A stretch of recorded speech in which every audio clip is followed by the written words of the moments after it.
Welcome, guys. This is the third episode of something that now we call Business Companion. And it's basically the Saasmic team discussing things like basically just whatever we see and find interesting or fun.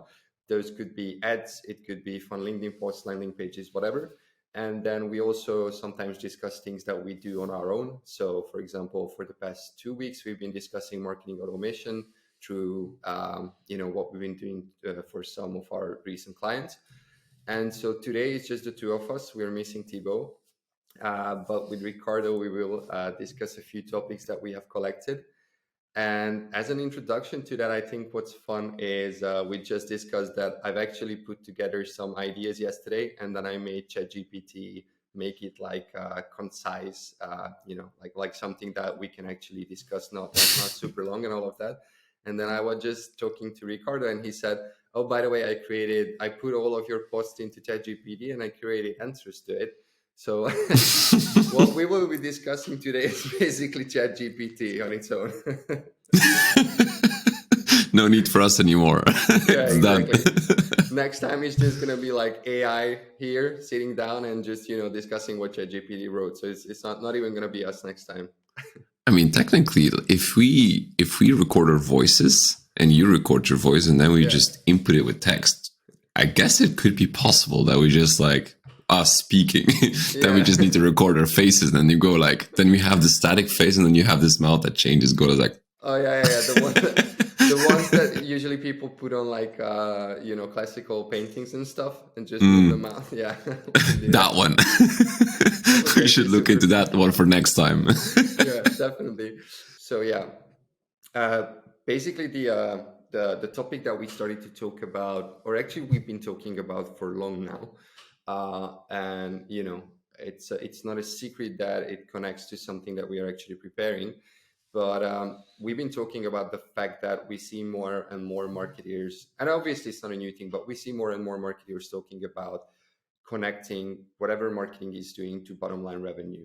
And I've actually collected some LinkedIn posts. I'm not sure if we will get to all of those today, but I've also just collected some stories from startups, whatever, that reflect the idea of whatever you are doing in a marketing setup should actually come back to and bottom line revenue.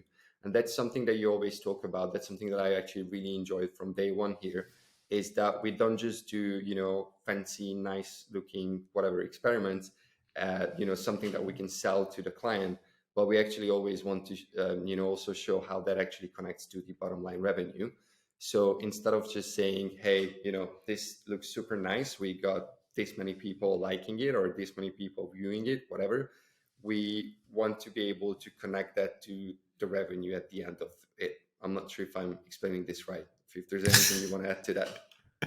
No, that's perfect indeed. I think the mindset, especially in a way where, or in a world where tracking is going away, at least cookie tracking has gone away, you'll need to bring it one level up. And knowing how to connect the dots between what you're doing on a marketing level and how it connects back to not just people, landing on your landing page, but really like how is that influencing business metrics, I think is a skill set that we'll all need to learn in 2023 and beyond. Yeah. And it's funny because obviously, again, it's not by mistake that the podcast that we have where we invite guests is called Connecting the Dots. And, even without trying really, the past few guests have all been talking about basically the same idea of how they are, measuring what the marketing is doing. For example, if you think about the Sid Galada conversation, Sid was basically explaining how you can get, more budget as a marketing leader. So he is the chief revenue officer of Covidence, and he was basically explaining what he does or what he expects from his marketing people for him to be able to say, okay, you know what, you actually get the budget that you are aiming for, and it's not just nice sounding experiments, but he actually wants to see, okay, how does that how does that basically support our overall goal at the end? Yeah, exactly. And I have to say, I love that conversation Yeah, where he basically just says, if I have a marketing team, this is what I expect you to do in order to get more budget. More budget is never the issue. It's how you ask for that budget that is the issue. And I just love that episode.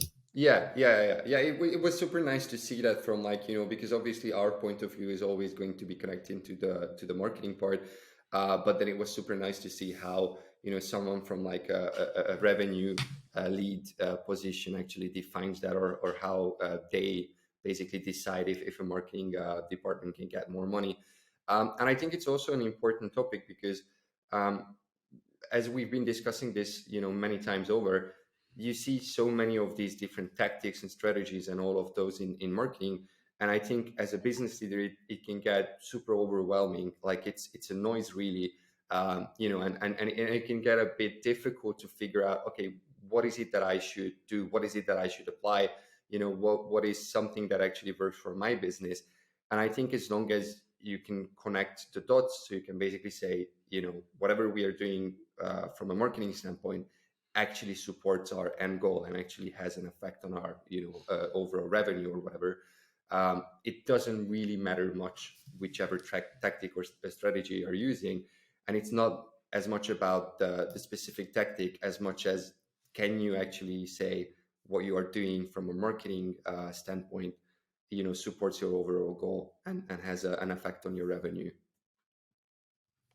Yeah, exactly. I mean, that's where every marketer has to go one day. And even if you are in whatever source, social media, marketing automation, whatever it is, any source, or even a video marketing where people say, okay, we just do it for the views. No, your views contribute to a bigger goal of the company.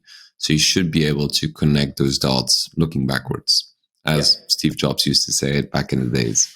Yeah. Okay, so the stories that we have collected, the idea here was again to be able to say, how should a SaaS business basically look at the motions, the marketing motions, the sales motions, whatever, uh, when it comes to actually then decoding it into bottom line revenue. And so the first story that we have we have here is about Slack, which obviously we use daily as well. And I think the fun idea here is basically the metric that they have started using. So just as an introduction to the story, it talks about how Stuart Butterfield, the CEO of Slack, launched the communication platform, and they started with a freemium model. But instead of using usual metrics that you see with most SaaS businesses like MRR, they actually focused their attention on DAU, which is basically daily active users, and the DAU to MAU, monthly active users. So basically, how many people are using their platform actively on a daily basis, and then how does that compare to their monthly active users? Um, and that's, I think that's a really interesting metric, because instead of just looking at like how much revenue is coming in each month, you actually break it down to a more granular level, and you look at like, okay, what are we doing on a daily basis? Like, is this going upwards? Are we having more and more people daily? Are they actually using it daily? Is it just that people have a subscription and forget about it, or is it more like we are providing value to our users and they are enjoying that so much so that they are coming back on a daily basis? That's the first topic, right? Yeah. I, Awesome. yeah, I just wanted to see, like, is there anything you want to add to that, or what did you think about this? So for me, I love these stories. And the reasons why I say love and not like is because there's so many people that ambition to do this, but so little people that actually are doing it right now. So what I see in this world of B2B SaaS or whatever it is, we prioritize marketing qualified leads, sales qualified leads, all of those metrics. And even when a new client, this is a global company, which we onboarded a few months ago. And when we were discussing metrics, like not a single time did we discuss about a metric that impacts the user engagement. So there was not a single discussion around that. Everything was around sales qualified leads, marketing qualified leads. But then when we asked them, is okay, how many users are using it, and what's the metric that, to see if a user is actually using it, and to track during their trial how they're using it and how intensively they're using it. Everybody was like looking at each other, like even if it was over Zoom, it was just like people looking left and right and trying to point to people. It's like, okay, yeah, we don't have that metric, and this is a global company, multiple countries. And I was like, okay. So this is the reasons why I love it, because there's so much people, or so many people that ambition to do this, and in their hearts they kind of know it, but they're not using it. And I think this is the reason why, is because we moved into this MQL, SQL stage, which I understand from a point of view, and I'll discuss that in a second. But I love that instead of focusing on the revenue, you focus on the user, because most of the time when you focus on the user, all the rest of the metrics will use. Even for us, we're using Slack, and I upgraded Slack, I think a few weeks ago or something like that. Well, it was quite obvious. Everybody was using it. Everybody's connecting it with like Zapier. Everybody's having, even you're creating these workflows in Slack. The daily stand-up is in Slack. So of course I'm going to upgrade. And this is because they focused on me being active and the team being active, and everybody's being active in it. So it's an obvious choice that if everybody's in a team using it, like, I'm not suddenly going to shut it down. I'm just going to upgrade it, which makes complete sense. So I love the fact that they prioritized on, and this is the first ChatGPT answer, so I love that, is they focused on user engagement. What? Okay, now I think you're back. Yeah, for a second you froze up. I'm back. I was never gone. No, I was just explaining that this is the first ChatGPT answer, which I loved, is they focused on what is called user engagement. So I love that they focused on the first fact being, okay, first let's focus on the user and how they're using and how intensively they're using. And then the metrics will come. Then the MRR will come. The rest will follow from there. But if we can prove that we have and that's the second topic, a product stickiness. So a product that is really sticky. So for us, and we're using Slack on a daily basis, it's super sticky. Like even my automations, from clients when leads come in, or when there's some key actions that are happening, we have that automated in our Slack. Like we're not going to put that away. So they really focused on making sure that, one, there's huge user engagement, and the second one is the product stickiness.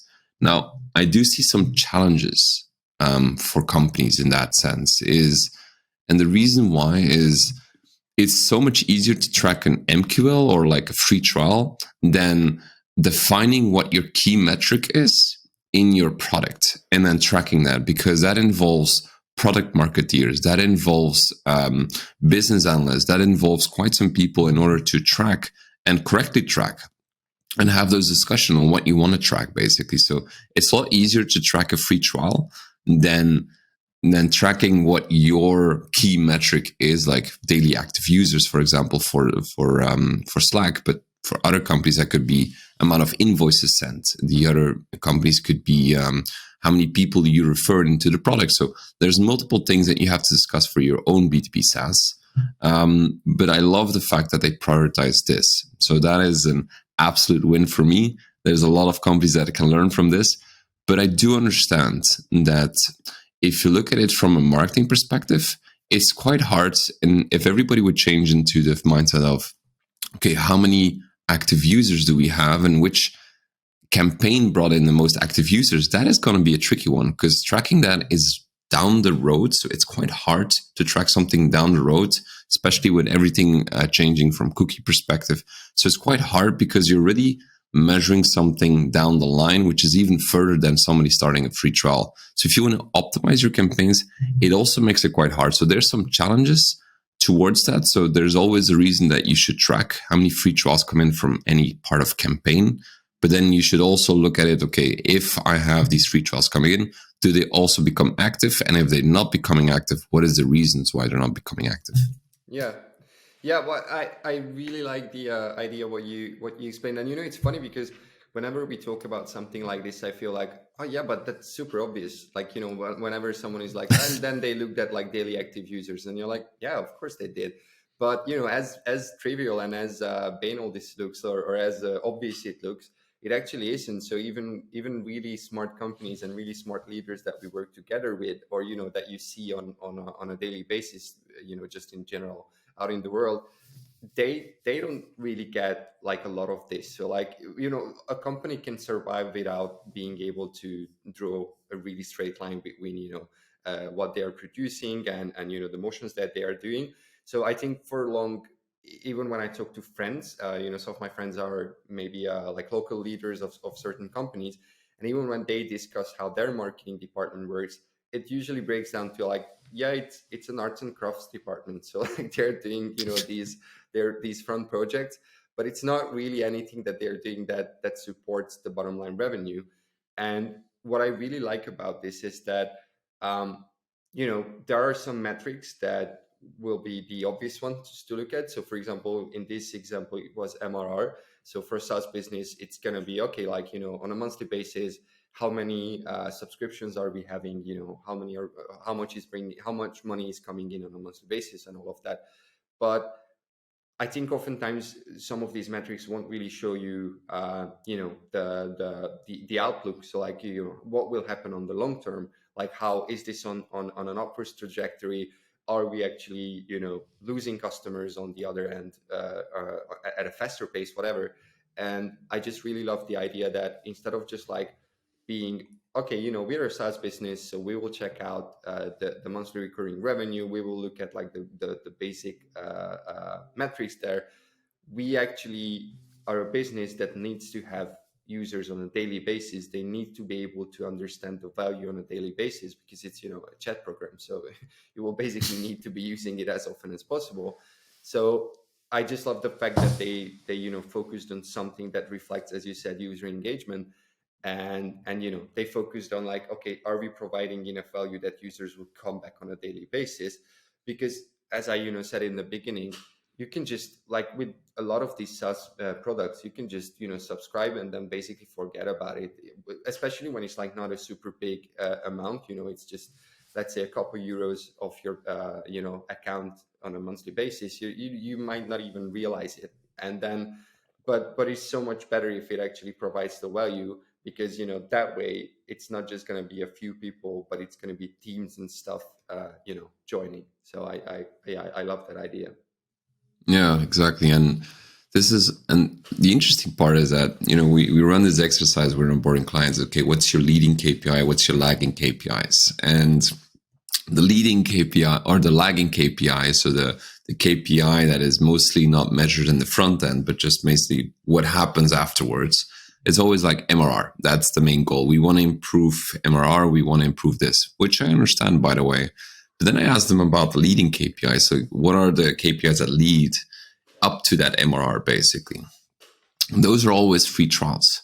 There's nothing really in the middle most of the time, which is funny, because if you think about it, the more daily active users you have, the more predictability you have that the MRR is going to grow. Like if you see your active users going up, if you see your invoices going up, if you see your whatever key metric is that that is important to your users, if you see that going up, you can actually start predicting your MRR before it becomes MRR.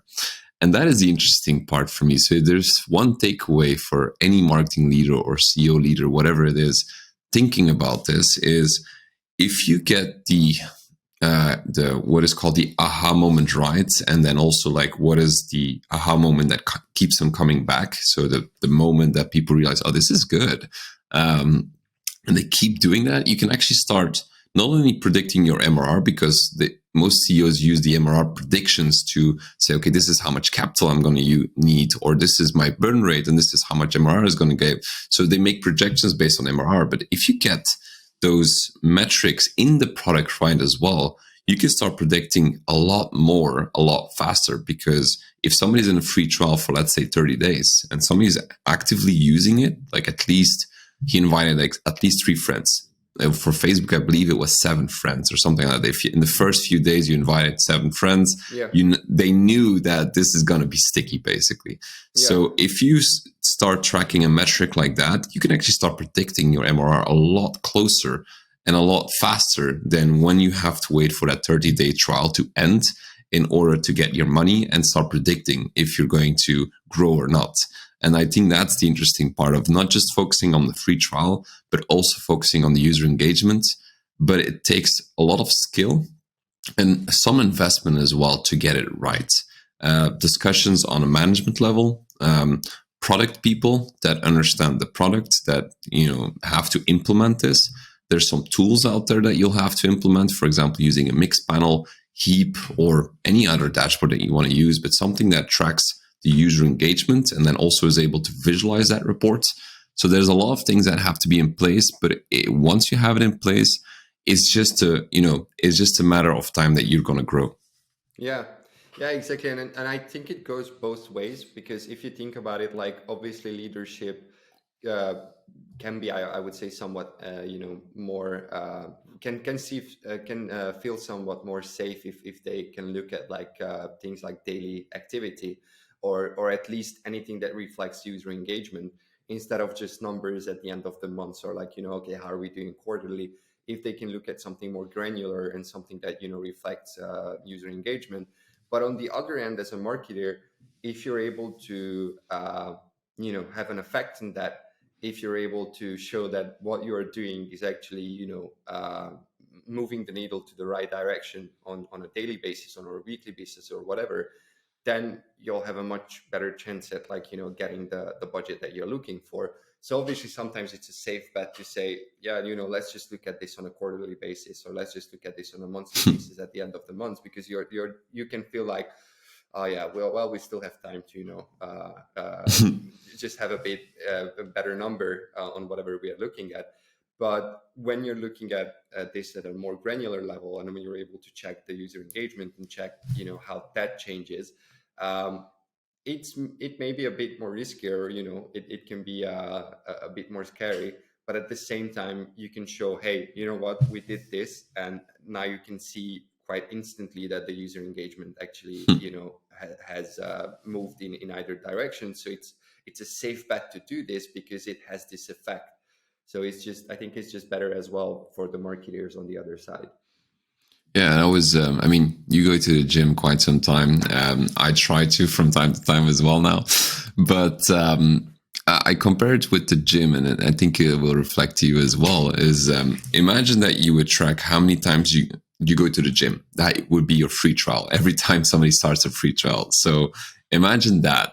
So if you go to the gym, you go and you just stand there, that's your free trial. But if you don't do anything, it's not really gonna do, like, Yeah. you're not gonna gain some muscles basically by just going to the gym, just standing there and looking, basically. Just having No. a conversation with friends, basically. Yeah, exactly. So if you really want to see progress, you'll have to look at, okay, how many times am I bench pressing? How many times am I doing X?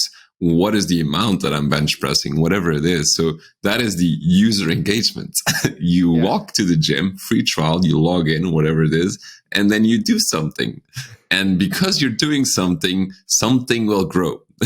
Not from day one, not from day two, a few months in, it will grow because you're going to the gym and making that a habit to come in, basically. And then, of course, you'll be happily paying for that gym because you're going on a daily basis, not just to stand there, but also to do something. Yeah. And you're seeing progress at the same time. So technically, it's the same thing as going to the gym. If you're just tracking free trials, it's just by tracking how many times you go to the gym, but actually you're not going to see any result for your users or for yourself. So I would compare it like that. Yeah, and you can actually draw also. There, I think, is also a comparison between the leading and the lagging metrics that you mentioned before. Because obviously, in the beginning, if you just do that, you look at like the lagging metrics, and you're like, okay, am I growing? Am I bigger now? Like, do I have bigger biceps? Whatever. You're not going to see that instantly. But the leading metrics, you can see that, hey, I've actually been 5 times and I worked out. So you can know definitely that you're putting the work in. And then you might not see the results one day in, but to be honest, even if someone just starts and has a long way to go, from the very beginning, you will see that, or you will feel that something is better. Like even after your whatever fifth workout, you will feel that, like I'm just a bit more tired at night. I don't know, like I can sleep a bit better and all of that. So you will see results. Maybe it's not like the huge results. You're not going to be a bodybuilder after like, 5 sessions, but it's also like, I think a good analogy in that sense, that you can always look at just the leading metrics. Are you putting in the work from your end? And then, yeah, you will see after a while, you will see the lagging things. You will see that you're actually growing, you're getting leaner, whatever. But if you know that you're putting the work in, I think that also relates to like content. Like often with content marketing, people want to see the results of a blog post instantly, and you're not going to see that. Just because you wrote an amazing article, it's not going to have instant effect on what you're doing.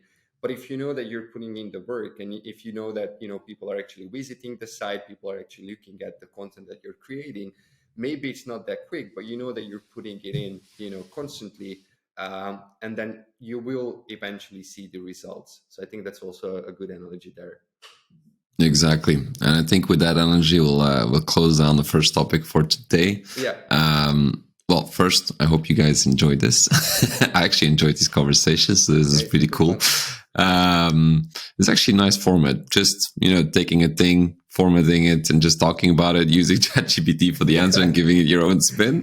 Yeah, why not? Yeah, it's funny because we just had, I think, a few weeks ago, we just had a post that was talking about how we use. We also created like a LinkedIn carousel out of it, but how we use ChatGPT. And guys, this is basically how we use ChatGPT. So obviously, it's not gonna talk instead of us, but it helped us, prepare the topics. It helped you prepare your answers, and then you can obviously put your own spin on it. So I think it's even last night I'm trying to sell my apartment, and I built a website for my apartment using ChatGPT basically. Yeah, by the way, that's just a fun behind the scenes for Saasmic. It's like we use the same ChatGPT account for a lot of stuff. And it's always super fun to look at what the others are looking up. And it's like, it's a bit like looking at someone else's Google search. You're like, oh, okay, you're trying to do that. Just a fun insight. Yeah, that's actually fun. So if you have a team, use the same ChatGPT, and there's going to be some fun stuff going on there. And honestly, like even for me, I'm using it for personal stuff now. So I guess like if people just go to the ChatGPT, they're like, okay, that's Ricardo. Yeah, so for Ricardo sure. Is getting a penis reduction. I didn't know that. Just like finding out stuff. It's like, so how's the penis reduction going? What? Chat told me. Yeah, it was even my girlfriend was like, oh yeah, ChatGPT, because I've been explaining her quite some stuff, and she's like, yeah, that would be cool that I could use it for my job as well. I was like, yeah. It's like, yeah, do you have the login? I was like, well, it's not working right now. It was like, I mean, it's fine, but just know that everybody's gonna be joining in whatever you're typing in. So that's it. Yeah. I just I think a week ago or something. My mom is a psychiatrist, and she was doing this presentation, and I actually used it for her to create some slides from everything that she prepared. And then I was like, okay, if like the guys are going to look at this, they will have a fun time, because who has like psychiatry, in their knowledge base, like who knows how to do this? So yeah, it's always fun to share